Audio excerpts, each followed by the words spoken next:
Yesterday we had the ID at Xbox Showcase, and I think we got lost in the mix of the length of the show was that 22 games are coming to Xbox Game Pass.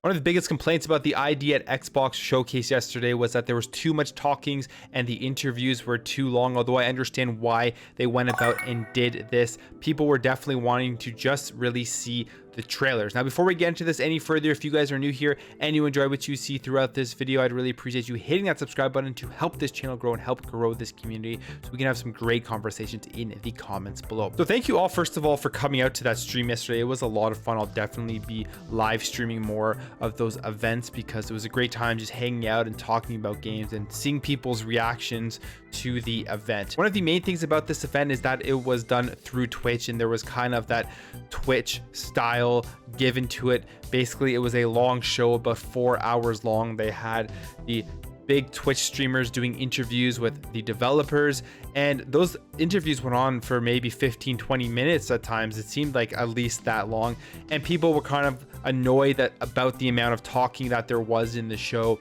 with not only the host but with the interviews. But I completely understand why they had to go about and do that, because this is an indie show and they want to highlight those developers that are putting their time and effort into making these indie games, who really are never in the spotlight and don't get that opportunity. So for them, this was a massive thing. So in that sense, I think they did a good job to highlight the indie developers. Now, besides the interviews and the talking, there are also a ton of games shown, and I think one thing that has been lost in the mix that they didn't highlight that well, at least I didn't notice it until I saw this article, is that there are going to be 22 games from the showcase that are coming right to Xbox Game Pass. Now, that's a ton of games, and there's actually lots of good ones. So there is a list here of 22 games. I've highlighted some of the ones that I'm pretty excited for, ones that I'm going to check out, and there's probably something in here for everybody with a mix of different genres. But if we go through them all, the ones that I've highlighted here are Edge of Eternity,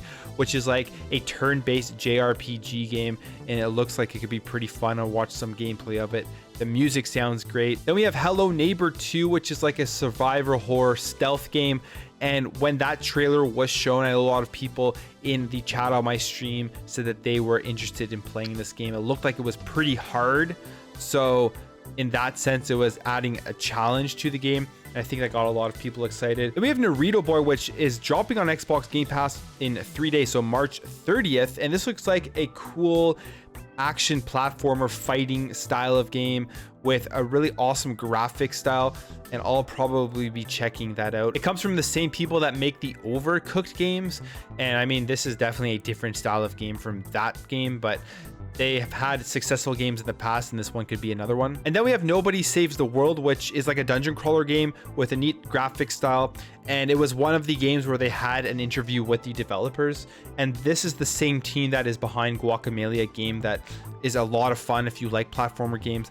But overall, this game looked like it could be a lot of fun. You're just kind of going through the dungeons, you're leveling up, you're getting new abilities and new weapons, and like it says here, unlocking new forms in order to eventually be able to beat certain parts of the game.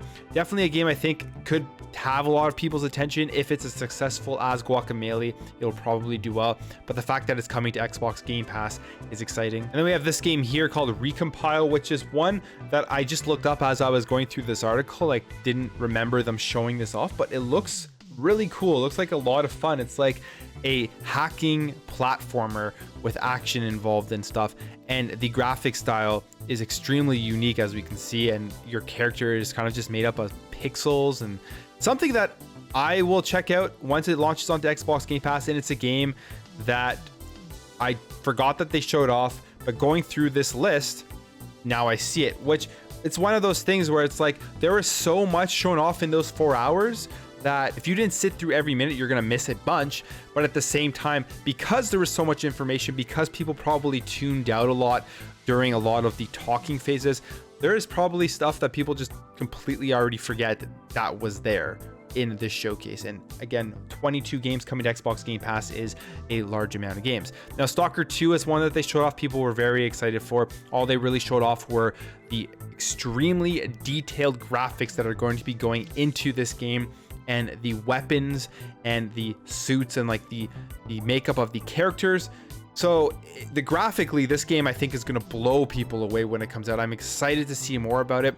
And when they were showing off the guns, how the light was like kind of reflecting off of the weapons and reflecting off of the wood on particular guns, I thought was pretty incredible. So if they're going to be able to put that amount of detail and effort into the final game, the game is just, it's going to blow people away if it looks as good as it does from what they showed off. And then finally, the Ascent. I mean, it's a game that we've already seen a couple of times, and it's kind of that third person overhead style action RPG. And it's a game that coming onto Game Pass, if you're going to be able to play this with your friends, I think will take off. A game that I'm going to be checking out for sure. So at the end of the day, I mean, 22 games coming to Xbox Game Pass from that show, plus they showed off a bunch of other stuff. And a lot of people are going to have mixed feelings about the show, what they thought about it. People think it was really boring, it wasn't good, and I can completely see why they would say that.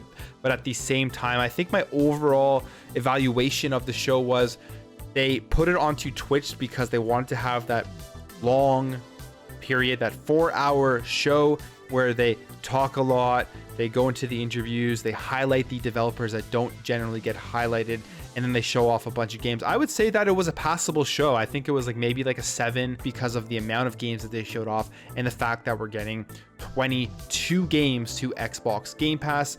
But if you were somebody who was just looking to sit down for an hour and just see trailer after trailer after trailer, you probably hated the show.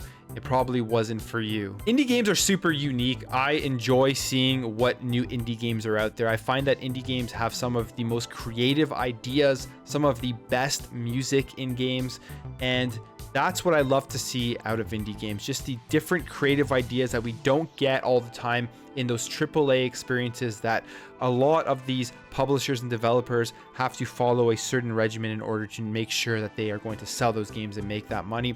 But with indie games, especially with ID at Xbox allowing these indie developers to put their games on Xbox Game Pass, I think we're going to see a lot more creative ideas going forward, because putting your game on Xbox Game Pass for these developers is going to take away a lot of that risk, because people are going to be able to check it out for their subscription. Microsoft is probably paying them a decent amount to put it on there. I mean, a decent amount for an indie developer for what it costs to make the game. So I think at the end of the day, it's a win-win. Whether you like any of these games or not, there's just going to be more variety on Xbox Game Pass, which will open up the service to more and more people as more genres get on there. But anyways, guys, that's it for me. Let me know what you think about this in the comments below. Let me know what you thought about the ID at Xbox showcase. Did you think it was too long and boring? Did you at least like the games that they showed off? And are you excited for these 22 games coming to Xbox Game Pass? If you enjoyed this video, make sure to hit that thumbs up button. If you're new here and you like what you see throughout this video, I'd really appreciate you hitting that subscribe button to help this channel grow and help grow this community so we can have great conversations in the comments below. Thank you all for watching. Thank you for your support, and I'll catch you in the next video.